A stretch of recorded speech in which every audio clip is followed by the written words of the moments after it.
Hey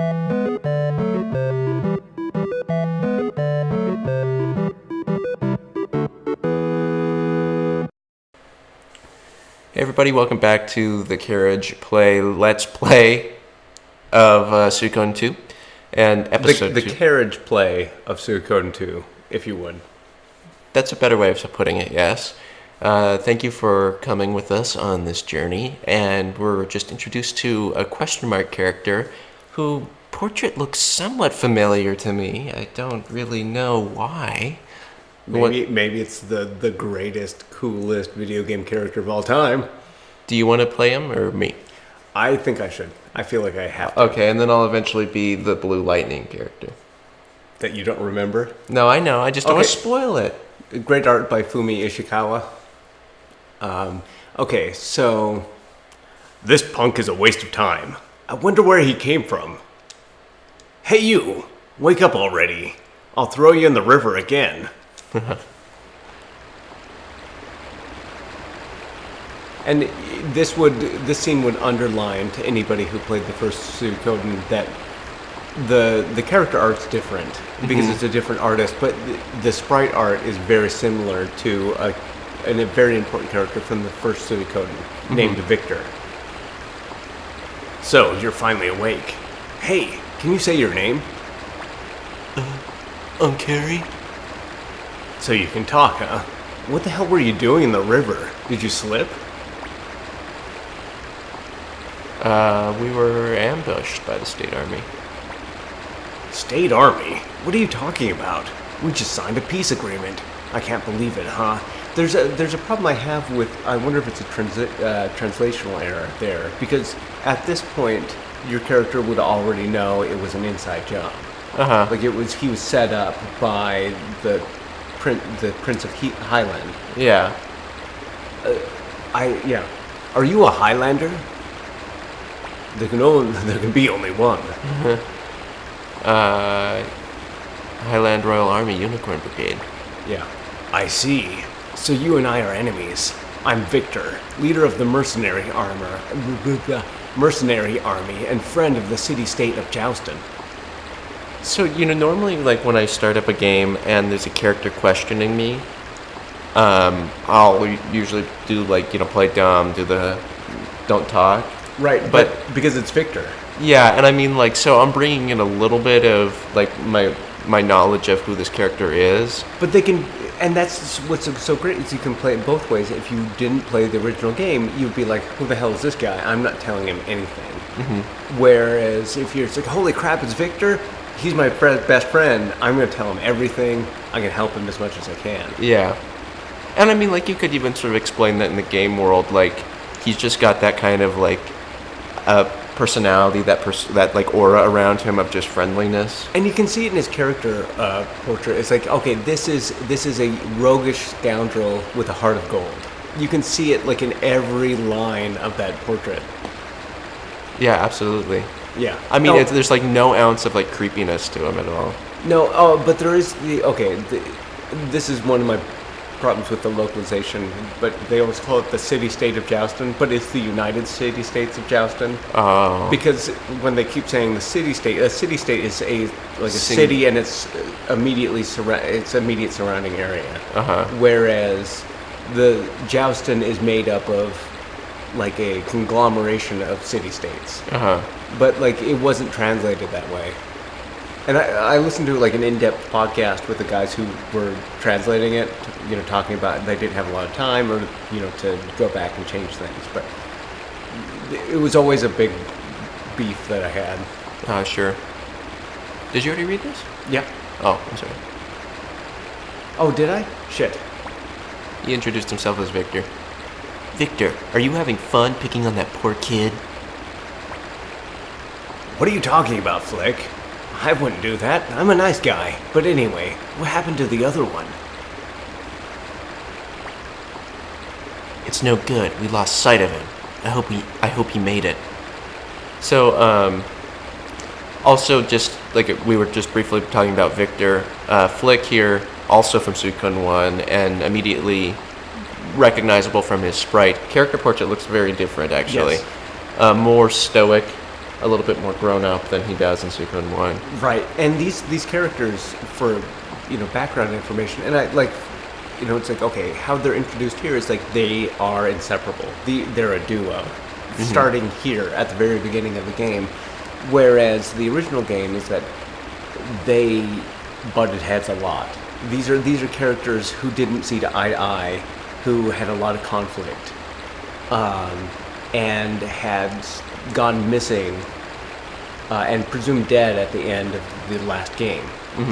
It's like, okay, not only are they not dead, they're back and they're inseparable. Yeah, they're like the odd couple. Yeah, exactly. And like from now until they die, it's always Flick and Victor. And you'll see that when they join your party, they once again using unite attacks to tell a story, to tell relationships. But like where they start this, like, and where they start this game and where they ended the last game is like you can write your own narrative in between, and it's so good. It's like what does that look like, and how like fun or crazy and interesting an adventure that they had between then and now. Like this is the connecting link from Suikoden 1 to Suikoden 2, and it's right here. Too bad. Okay, listen up. Whoever you are, you're gonna be my personal guest for a while. You may not find the accommodations too comfortable, though. Don't look so worried. We're not going to eat you or anything. Wink. Okay. Teasing for when they try to eat him. Exactly. Okay. It's getting all Last of Us up in here. Yeah, they're secretly cannibals. You would know this from the Suikoden 1. See, in the Dead Giveaways, Victor's played by Nolan North, but he's doing like that kind of creepy David voice from The Last of Us. Right. Okay, let's go back to the fort.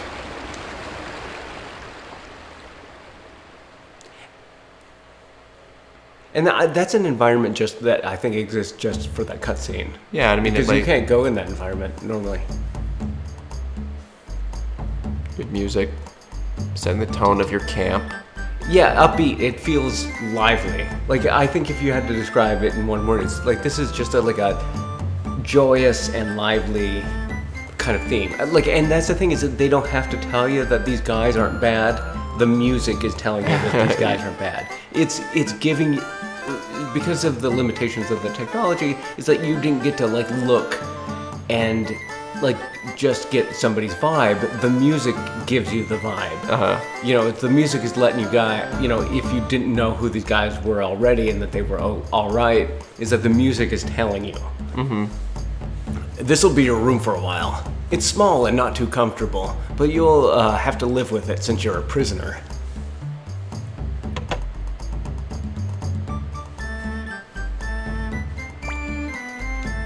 It gets pretty cold at night, so try to bundle up. We need Otacon to come save us. With the ketchup? Good morning. So you're the one they brought in last night, huh? You're just a kid. I'm Paul. I'm going to watch out for you. After breakfast, you're going to get some work for us. After all, no work, no eat. I love how you read so many characters as Bugs Bunny. Well, doesn't he kind of look like Bugs? Hey, what's up? Oh my god. What's up, Doc? It's something about Pole. Initially, I thought Pole was a woman for years. Sure. But I guess not. How do you know? I looked it up. Oh. Suikoden Wiki. Yeah. Okay, what was your name? Oh yeah, Carrie. Anyway, look at this place. People around here are so lazy. The boss is no exception either. Bugs Bunny as a baby. Anyway, I want to push baby Bugs Bunny. I want you to push all the boxes up against the far wall, like this. Menial tasks. Okay. But it's interesting that they introduced this element because it comes into play later in solving like very minor puzzles and dungeons. Oh, sure, yeah. Well, and I think it's like, a lot of people would find this like segment boring, and I think it's meant to be boring. You're a prisoner. It's like, it's not like fun. It's just like stupid, meaningless, nothing jobs until you kind of work your way up the ranks. So when you finally do, like, given your honcho freedom. and given your freedom. Or just even in this camp here, it's like when they were given your freedom just to explore around, it feels free. You know, it doesn't feel expected, you know? Now clean up that rope that's laying there. I'll be outside. Call me when you're done. Okay, it's introducing, so it's introducing the pushing mechanic. It's introducing your inventory. Which are, like, admittedly minor systems, but, like, important in the long run. And it's not told through a big text box that pops up on screen. Yeah, exactly. Like, it was very effortless, it was very easy. And they didn't even need to say, like, press the X button to do, you know, it just like, no, it just like push the boxes and pick up that rope. Yeah. And like, I mean, too, like also environmental things, like encouraging you to like click on things like this, maybe, like Right. in the future. And the thing is like, I think it's like for world building, like that this camp has a storeroom. Oh yeah. Like, think of how many role playing games, you know, that you played that didn't have accommodations, or it's like, how do these people live? Like, what do they eat? Like, what do they, you know? Yeah, I mean, like that's that classic question of like, oh yeah, what do they eat? You know, it's like, and this is the storeroom provides is like, you see weapons, you see boxes, probably have uniforms or like extra food. You have like a bag of beans down there, or some sort of like gunpowder. I think the bag is coal. Oh, for coal, the fires. sure. But like you have barrels probably full of rum or something, or like beer, or Water.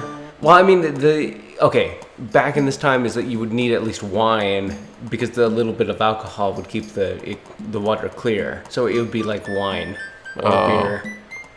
Sure. Okay. So You wouldn't want to drink water from a barrel because it would be real nasty. yeah. Okay.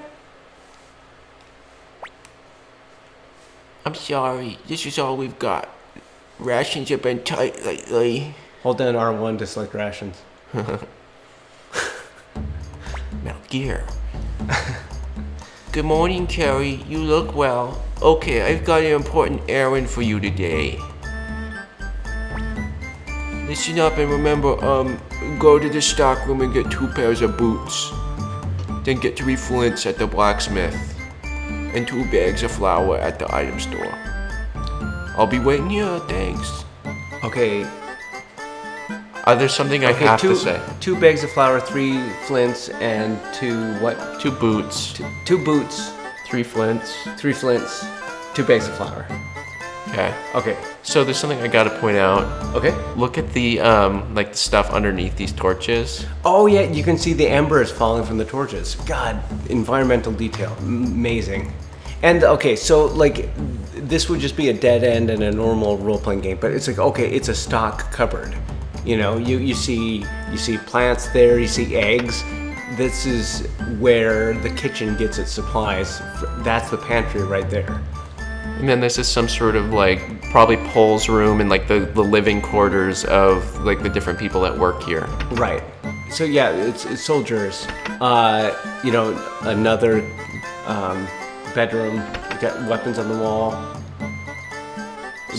Blacksmith up there. Dried pigs? I think so. Barbara. Barbara. Hey, what do you want? I've never seen you around here. Oh, a prisoner, huh? So what is it? Oh, that's right, boots. How many do you need?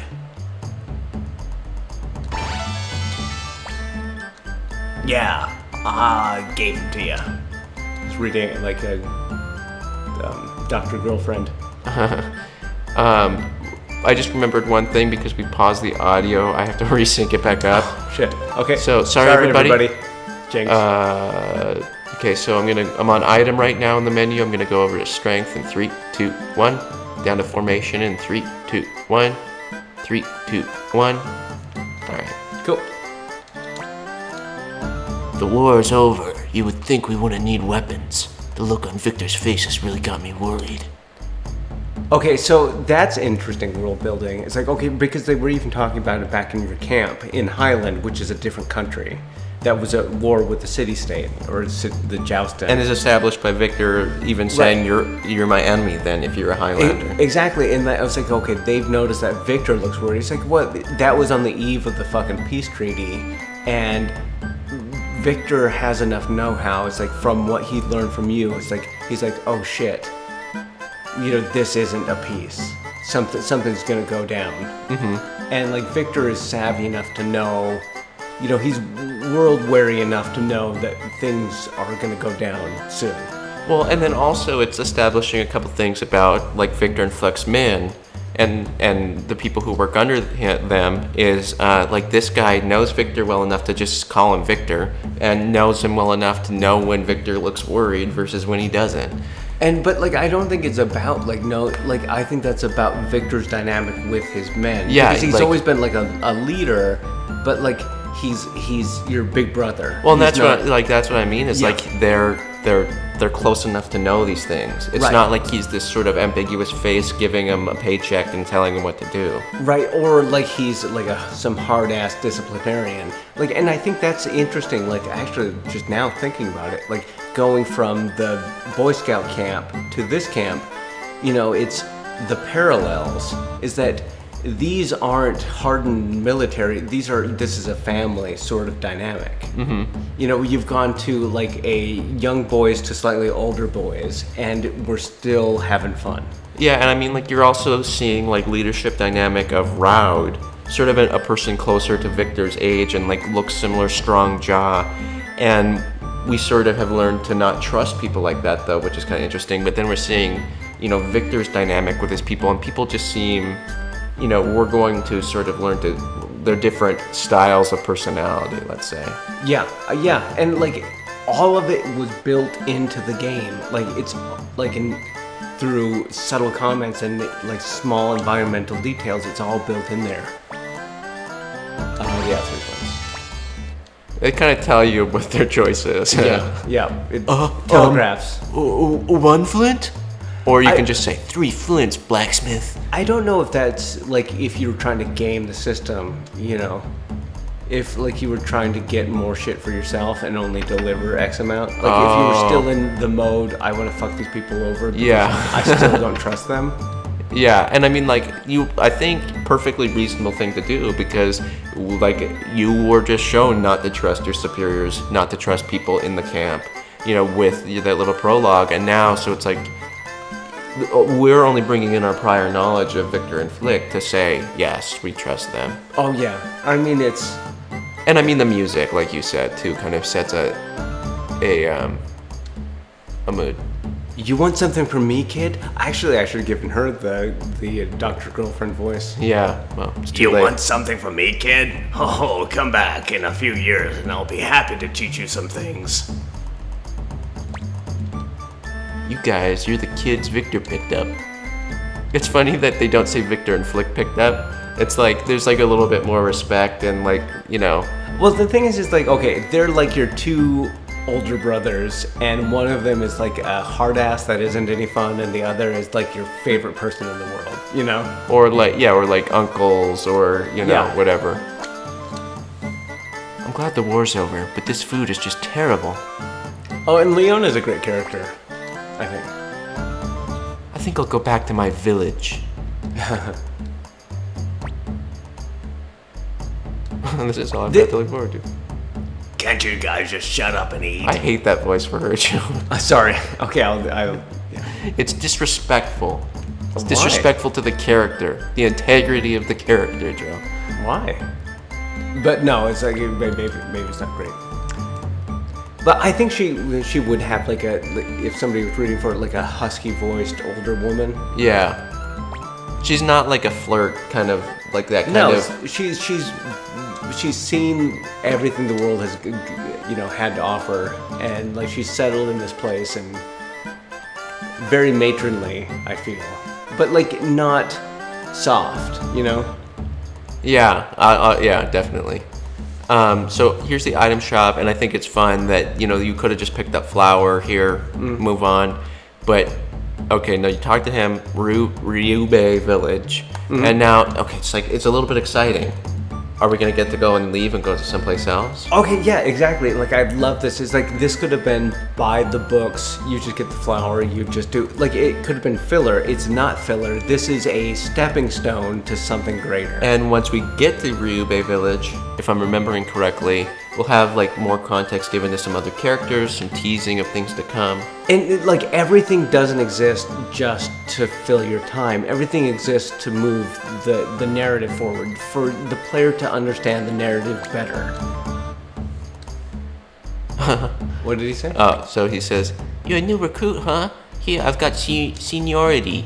See, it's cute. Like, and the thing is this is underlining that this isn't like this hard-ass military camp. These are very friendly, very like they're soldiers, but they're friendly people. Hey, recruit. I mean, prisoner. Air quotes. Take care of that kid too. You know, this is you know. Huh? You're helping out? Thanks. Work hard, okay? See, so good. yeah, like Raud would have been like, get out of my room, you imbecile. What are you doing in my room? Haha, this is Flick's room. It has to be spotless. Okay, telling you a lot about Flick. He seems like he's anal retentive. I'm just saying. I do wish. I love Flick, but that guy needs to loosen up. I do wish that Victor's room, like, they could have somehow communicated a little bit messier, like some like a pile of clothes or something. But But like, I do wonder though with the. Okay, so the maid is in there. Like, I assume she was in Victor's room first. Oh, It's like okay. he's just back in his room after she cleaned it. Oh, okay. And I mean, like, you do see a little bit of personality, like, if you want to read into it. Like, Victor's got food and, like, drink in here, and Flick doesn't seem to have, like, a spot to eat in his room. No, yeah, I mean that's Victor seems like he's all like it never says it, but like, you know, Victor's all about food and drink, you know. Yeah. Carrie, wasn't it? Sorry we couldn't save your friend. That was too menacing. Yeah, like it's like I think that's again, it's like he's one of the military leaders of this base, and his concern isn't like, oh, what are you doing? It's like he's apologetic. Like, Yeah. Even like Flick, who's a kind of a hard ass, it's like he's heart of gold. It's like heart of gold with those two. Hey, it doesn't have to. Well, I guess so. Love that stove. Oh, yeah. Love the giant map. And when I said Flick was a little menacing there, I meant I just did a little bit too menacing. No, in my reading. I heard it. Yeah. I didn't mean to do it. This comes into play later. The bear? Or the lion? Yeah, it's supposed to be a lion, but everybody thinks it's a bear. Yeah, that's true. That's funny. And the thing is like, I bet, like on the production team, like they handed it out to one of the younger sprite artists. Oh, make a flag with a lion on it, and Like, everyone's like, oh, it's a bear. it's like, why is it a bear? And then they incorporated it into the story later. It's funny. I first saw a bear, and then I was like, oh no, that must be a lion. You know what their fort reminds me of? You've never been to Yellowstone, have you? No.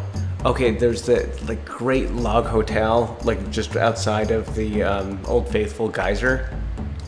That looks a lot like their fort. Oh, okay. I don't think it's intentional, but like it just.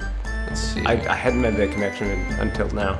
I wonder. So the door is locked, and we're I supposed think to go to Ryubei Village. I think you probably had to go back to Pole, right? Oh. It's like and let him know that Is it there's no the- flower. here? It's down. Oh, okay. It's down the stairs. One thing I wanted to point out while we're in here is their use of shadow and light, because I think it's kind of interesting how they are able to do such a soft shadow effect in the corners, and then like also like this light communicating that this is sort of a lofty area that you have big windows in the front. There's a big window right in front of you. Like it, and the thing is it doesn't feel claustrophobic and cramped like a cave.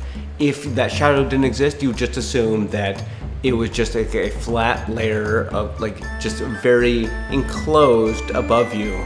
But this lets you know there's, you know, a loft area, and in front of the loft are great big windows. There's something a little weird seeming about the posts.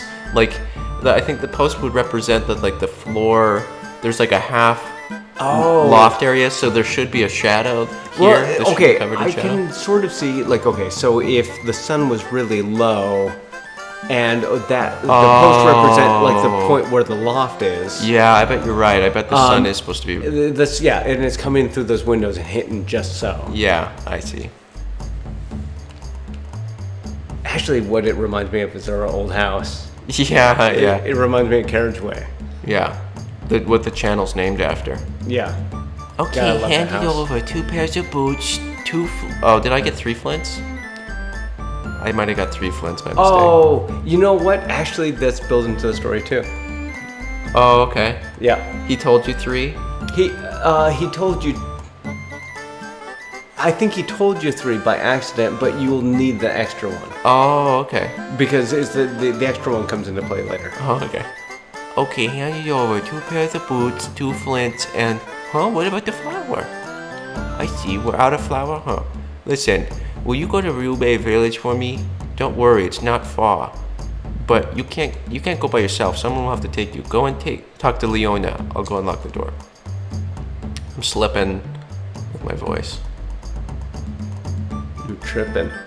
You catch me slipping? Why you be I tripping? catch you tripping. Why you be tripping, dog? Hey, yeah. Oh, hey kid, what do you want? Someone to go with you? Oh, on an errand to Ryubei, huh? Oh, okay. Gengen. Gengen's so lame. What Leona want? You want Gengen, or is food ready? Gengen, sorry to ask you to babysit, but could you take this kid to Ryubei with you? Gengen soldier. Gengen not babysitter. It's like from fucking tabletop escapades. Oh, move? I should no, do- no, not move.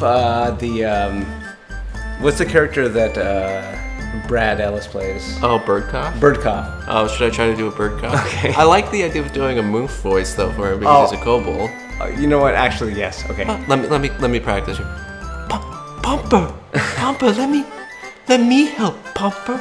Sorry if you don't know, we're referencing the Easy Allies Dungeons and Dragons podcast. You don't need to know. That's No, this is just for Yeah, us. that's our This thing. is our thing. Okay.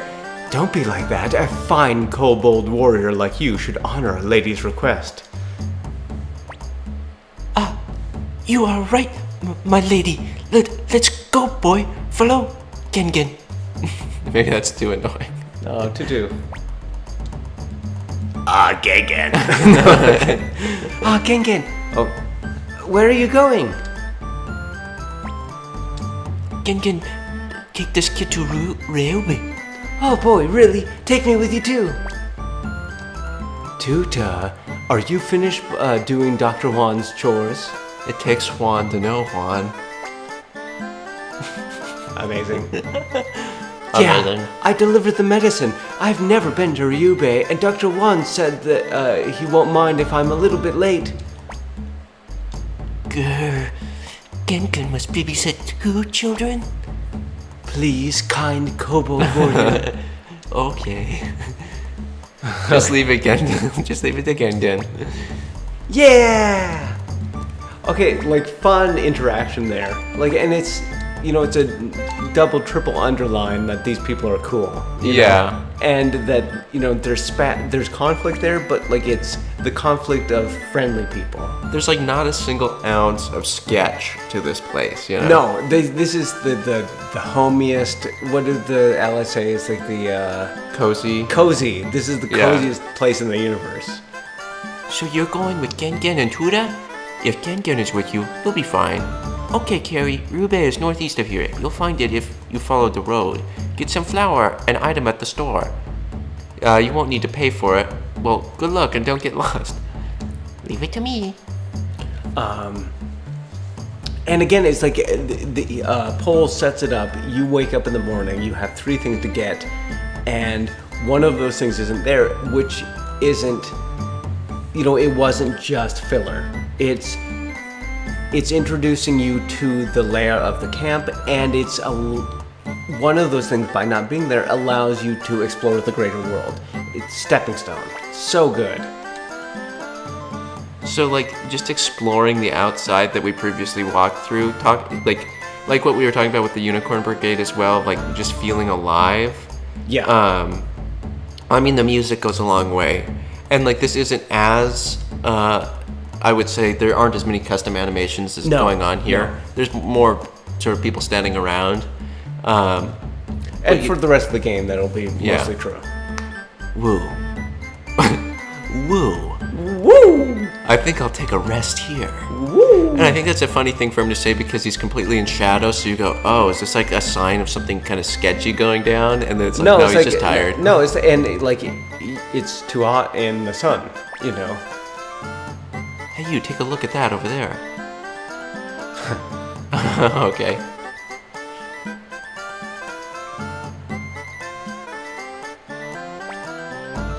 What do you think? It's a bear flag that Victor sewed himself.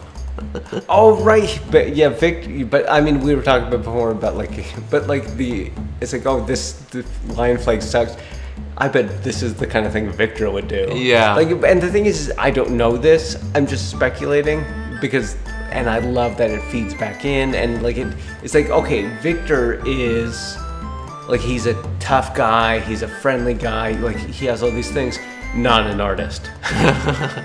But like I like that he was like, I'll step up and make the flag. You know, like I can just imagine like everyone kind of going like, someone's got to make the flag, and then no one really wants to do it. No one's getting it done. Maybe they even assigned it to Paul, but Paul just doesn't do it. And Victor's like, fine, I'll make the flag. You know? Yeah, or like Victor is like, oh man, I got this idea in my head. Like it's gonna look great, and then it's like, it looks like garbage, and they put it up anyway. I love this dog. Yeah, it's just like a funny looking dog. It's wearing a little handkerchief. Yeah. Looks like a Chiweenie. Haha, isn't he cute? I picked him up because he looked kind of hungry. Again, double, triple, quadruple underlining the fact that these people are cool. Bamboo fence. Deep well. A well. Again, it's world building. It's like, they need water. What do you drink? You have barricades there. Hey, Carrie, Duda, listen, it's a big world with lots of monsters out there. Be careful. Gengen, it's not a forest or a mountain road. There won't be many monsters, right, Carrie? Soldier must not be overconfident. Gengen is leader of this group, so now you call me Captain Gengen. Like Gengen gets like some sort of weird superiority complex. I think that, and that's the thing, is like through very little dialogue, we know who Gengen is. It's like, he's petty, he's dumb, he's soft and friendly, but like he also, in the right position, will try to exert his authority over other people. Yeah. And the thing is I think we know people like this. Sure, yeah. Okay, Captain Gengen. And then, okay, great choice there, because like, who are you? Seasoned to taste. Like, and it's not like this is going to have branching paths and Gengen will remember that. But no, exactly. But like, the thing is, you will remember it. Like, who is your character? Is your character somebody who's having fun here? Like, it's like, okay, I'm gonna humor this character who's buffoonish. Mm-hmm. It's like, oh, like, I'm having a great time.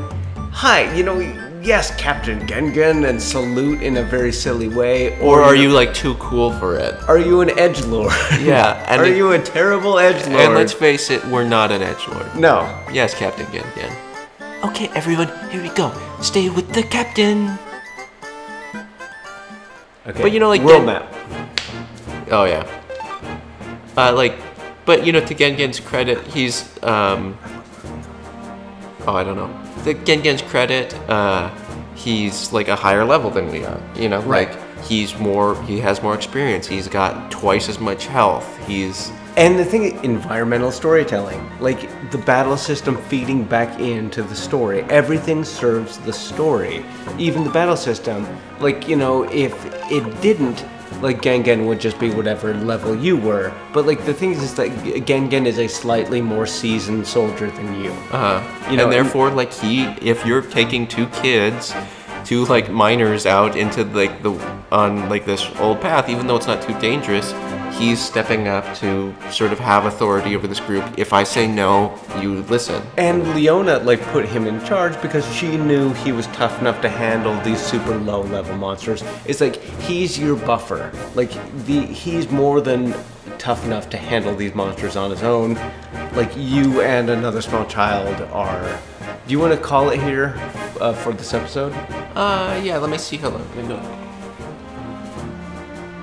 Yeah, let's call it for this episode. Yeah, it seemed like at the right time. Like we'd gotten out of the camp and. Yeah, alright. Well, thank you for joining us on this episode 2 and our continued adventure of Suikoden II. And we hope to see you next time for further continued fun. Fun in quotes. Yeah, fun like how Raud says surprise attack. Yeah. Alright, see you guys. See ya.